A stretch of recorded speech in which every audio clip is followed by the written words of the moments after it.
بسم اللہ الرحمن الرحیم۔ گناہوں کی نحوست۔ انسان اپنے زندگی میں جتنے بھی گناہ کرتا ہے اس کی نحوست اس کے دل پر پڑتی ہے۔ حدیث مبارکہ میں آتا ہے کہ جب انسان کوئی گناہ کرتا ہے تو اس کے دل پر ایک سیاہ نقطہ لگ جاتا ہے۔ اگر وہ توبہ کر لے تو وہ نقطہ دھل جاتا ہے، اگر دوبارہ گناہ کرے تو دوسرا نقطہ لگ جاتا ہے، حتیٰ کہ گناہوں پر گناہ کرنے سے اس کا دل سیاہ ہو جاتا ہے۔ گناہوں کی نحوست صرف دل کو ہی سیاہ نہیں کرتی بلکہ انسان کو دیگر مصیبتوں میں بھی مبتلا کرتی ہے۔ چنانچہ دل کا سخت ہو جانا، انسان کو اپنی کوتاہیوں پر ندامت نہ ہونا، دین کی بات سن کر دل پر اثر نہ ہونا، یہ بھی گناہوں کا اثر ہوتا ہے۔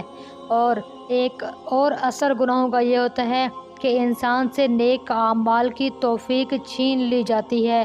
نماز پڑھنے کو جی نہیں چاہتا، نماز پڑھنا بوجھ نظر آتا ہے، تلاوت کرنے بیٹھو تو ایک صفحہ پڑھ کر جی بھر جاتا ہے، تسبیحات کو جی نہیں چاہتا، نماز پڑھو بھی تو نفل پڑھنے کو جی نہیں چاہتا، مصلی انسان کو اٹھا کر پھینک دیتا ہے، نیک محفلوں میں جانے کو جی نہیں کرتا، جی گھبراتا ہے، پردہ بوجھ نظر آتا ہے، شریعت میں پابندیاں ہی پابندیاں نظر آتی ہیں۔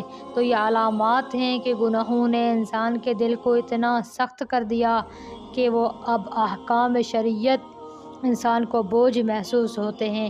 پھر گناہوں کی ایک نحوست یہ بھی ہے کہ سکون ختم ہو جاتا ہے، پریشانی ہی پریشانی ہوتی ہے، کبھی خاوند کی طرف سے پریشان، کبھی ساس کی طرف سے پریشان، کبھی بچوں کی طرف سے پریشان، کبھی اپنی صحت کی طرف سے پریشان، تو انسان کا دل پریشانی ہی پریشانی میں مبتلا رہتا ہے۔ عجیب بات یہ ہے کہ لذتیں پانے کے لیے گناہ کیا اور گناہ نے الٹا دل کو پریشان کر دیا۔ پھر ایک گناہ کا وبال یہ بھی ہے کہ زندگی میں سے برکت ختم ہو جاتی ہے، صحت میں برکت ختم ہو جاتی ہے، عمر پوچھو تو 35 سال، اور پھر کیا ہوتا ہے، کمر میں درد شروع ہو جاتا ہے، وہ جی میں بیٹھی ہوئی اٹھتی ہوں تو آنکھوں میں اندھیرا آ جاتا ہے، کبھی کام ادھورے رہتے ہیں، اور جی جس کام میں ہاتھ ڈالتی ہوں وہی ادھورا رہ جاتا ہے۔ اپنے طرف سے تو میں بڑی کوشش کرتی ہوں، بالآخر مجھے ہی ندامت اٹھانی پڑتی ہے۔ تو اصل میں زندگی میں سے برکت نکل چکی ہے، اور اس برکت نکلنے کی وجہ سے نہ کام پورے ہوتے ہیں اور نہ امیدیں پوری ہوتی ہیں، نہ صحت ٹھیک ہوتی ہے، نہ بچے ہوتے ہیں، مگر اگر ہوتے بھی ہیں تو پھر فرما بردار نہیں ہوتے، بیٹیاں ہوتی ہیں، رشتے نہیں آتے، بچے پڑھتے نہیں ہیں، بندہ ہر طرف سے بے برکتی اپنی زندگی میں محسوس کرتا ہے۔ اور ایک اثر گناہوں کا یہ بھی ہوتا ہے کہ انسان کو ذلت ملتی ہے، کبھی خامد ذلیل کرتا ہے، کبھی بچے ذلیل کرتے ہیں، کبھی نندیں ذلیل کرتی ہیں، ذلت ہی ذلت ملتی ہے۔ دراصل یہ گناہوں کے برے اثرات ہوتے ہیں۔ ان تمام علامات سے یہ پتہ چلتا ہے کہ گناہوں نے زندگی کو پریشان کر دیا ہے۔ چنانچہ مفتی محمد شفیع رحمۃ اللہ علیہ نے اپنی کتاب میں لکھا ہے، تم جتنے چاہو گناہ کرو، اگر اللہ نے تمہاری اسی زندگی کو جہنم نہ بنا دیا تو پھر کہنا۔ انسان کبھی اپنی زبان سے خود کہتا ہے کہ زندگی میرے لیے جہنم کا نمونہ بن گئی ہے۔ اللہ تعالیٰ کی نافرمانی کے برے اثرات انسان کو اسی دنیا میں محسوس ہونے لگتے ہیں، اور کئی دفعہ تو کہتا ہے کہ جی اس زندگی سے تو مر جائیں اچھا ہے۔ اب تو گھبرا کے کہتے ہیں کہ مر جائیں گے، مر کے بھی چین نہ پایا تو کدھر جائیں گے۔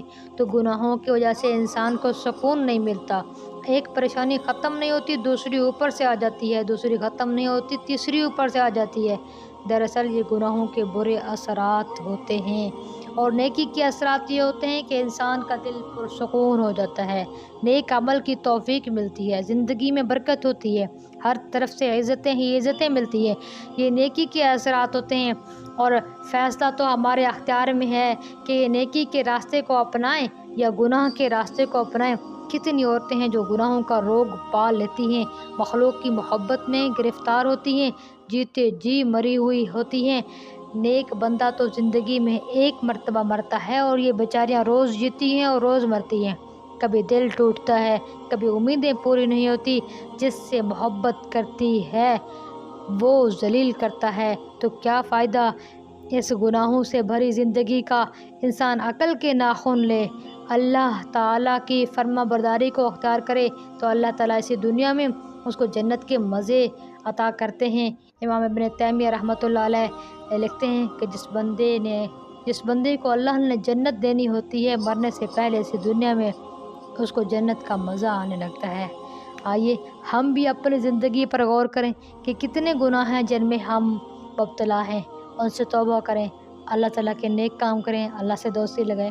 امید کرتی ہوں آپ کو ہماری باتیں پسند آ رہی ہوں گی۔ ہمیں دعا میں یاد رکھیے گا۔ ویڈیو کیسی لگی ہے کمنٹ کر کے ضرور بتائیے گا۔ شکریہ۔